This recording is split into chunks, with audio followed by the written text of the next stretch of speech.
Hi everyone, Shannon Petrovich with Therapist Talks. We're talking today about dealing with a narcissistic son or daughter. Sadly, there have been many of you who have been asking about how to deal with a son or daughter with narcissistic traits or personality.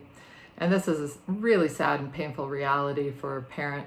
So I hope this video will help walk through some of the minefields they create that are so confusing and upsetting and give you some strategies to cope.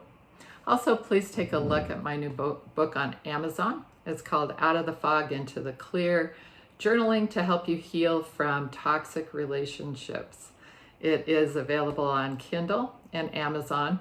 And on Kindle Unlimited, it is free. On Amazon, you can take a look at 20 or 30 pages of it before you buy it. So please check it out. I literally created it for you all. How much I can accomplish in these videos is fairly limited, and in this book I really go into details about how to deal with and heal from toxic relationships of all sorts. So let's jump in. How do you know if you're dealing with an adult son or daughter with narcissistic traits? So here are a bunch of questions that I'm going to ask, and you can kind of see where your son or daughter or son-in-law or daughter-in-law fit in. Does your son or daughter have an exaggerated sense of self-importance, an extreme focus on superficial attributes, and do they behave arrogantly? Do they tend to focus on themselves, believing everything is about them and should be about them? And do they get upset or furious when it is not? Do they seem obsessed with fantasies of unlimited success, power, brilliance, beauty? And often these fantasies are not backed up by any effort to make their lives successful or and they become more and more delusional as time goes on. Do they seem like think that they are superior to everyone and that others should treat them like they are special? Are they excessively entitled? Do they act like the norms and rules of society really don't apply to them? This includes a profound ability to be dishonest about anything and everything, so much so that you get to the point you can't trust anything they say. Do they have an excessive need for admiration? Do they have to be the center of attention? Do they monopolize conversations and feel slighted, mistreated, or enraged if they're ignored? Are their relationships superficial and exploitive? Do they only engage with others when they can get something from them and then readily blow them off when they're no longer useful to them, and then shockingly re-engage when they find another use for that person? Do they lack empathy? Which means that are they unable or unwilling to see anything from another's point of view? Are they uncaring towards others' emotions, needs, wants, or even their thoughts? Is their identity kind of a mess? By this I mean, is their sense of self really superficial, extremely rigid, and often fragile? Does their self-stability depend on maintaining the view that they are exceptional, and is it easily threatened? Do they adamantly deny any realities that challenge their grandiosity? Do they have difficulties with attachment and dependency? Do they rely on feedback from others? And do their relationships seem only to exist to shore up their self-image? Are their other interactions superficial, and do they avoid genuine intimacy? Do they seem to feel empty, bored, depressed, and restless whenever the attention and praise are not available? Do they seem ultra vulnerable to life transitions? In other words, they're unable to create or maintain any reality-based personal or professional goals, and they're unable to make those normal compromises that are required by school, jobs, and relationships. And are they having a hard time or even complete failure to launch? Do they make suicidal threats or gestures? Do they implode or explode when they don't get what they want, how they want it, and when they want it? And do they swing from victim behavior to rage behavior and back again, trying to get you to give them what they want? If many or most of these traits sound like your son or daughter, you have a challenging and toxic relationship on your hands. The complexities of this being your son or daughter make this an enormous challenge to face. Are they still living with you? Do you have grandchildren? Are they simply toxic, or are they downright abusive to you? Are they verbally, emotionally, or physically abusive? If there's physical abuse, you must get help, get out, or get them out of your home. Unfortunately, this will likely have to involve the police and even the court system. And as a parent, this is almost unthinkable, and yet it's imperative. Sometimes being willing to call the police and letting that person know you will is enough to stop the abuse. But sometimes you have to follow through. Do whatever you have to do to make it stop. Even verbal abuse can become so toxic that you have to call the police, and it's important that you value yourself and your sanity enough to do so.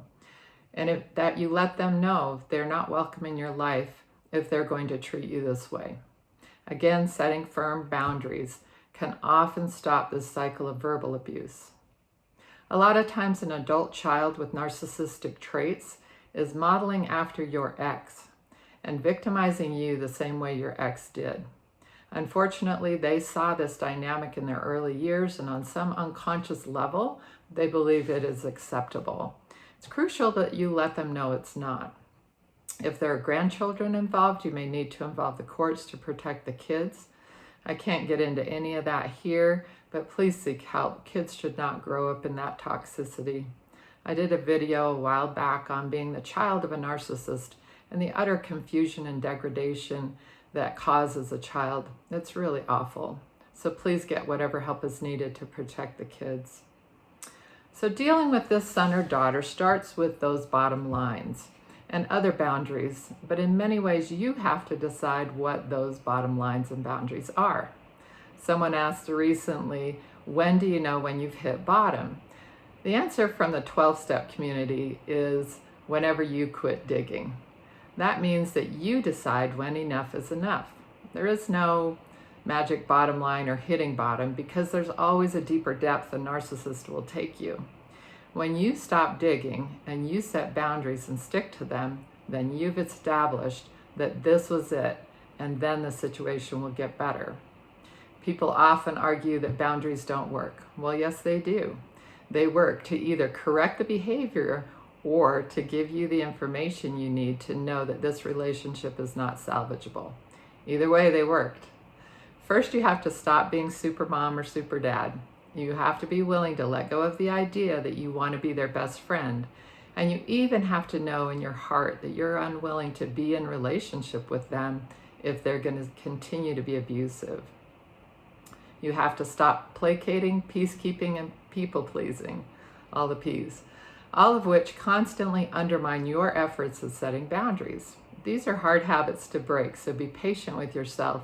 But notice and remind yourself, it is your job to manage your emotions and their job to manage theirs. Especially notice that their bullying and other tactics often throw you into a fight, flight, freeze mode. And in this survival mode, your higher rational mind goes offline. You can't make good decisions from that place, so you've got to practice self-calming the emotional mind so that you can re-engage the rational mind. Don't get sucked into their games. They will love bomb you, devalue you, guilt trip you, gaslight you, use projection, spread falsehoods to bully you. They'll use others to bully you, and they'll swing from victim to perpetrator to victim again just to confuse you. Some are more covert than overt, the bully versus the manipulator, but it's all toxic. And remember, they will use what works and keep using it until it doesn't. So you have to make sure that it stops working. Your boundaries are whatever you decide to set, but they need to include no verbal abuse. You need to confront their lies, their manipulations, their falsehoods, confront their bullying, badgering, and all other toxic behaviors that you see and feel. Utilize whatever they are using you for.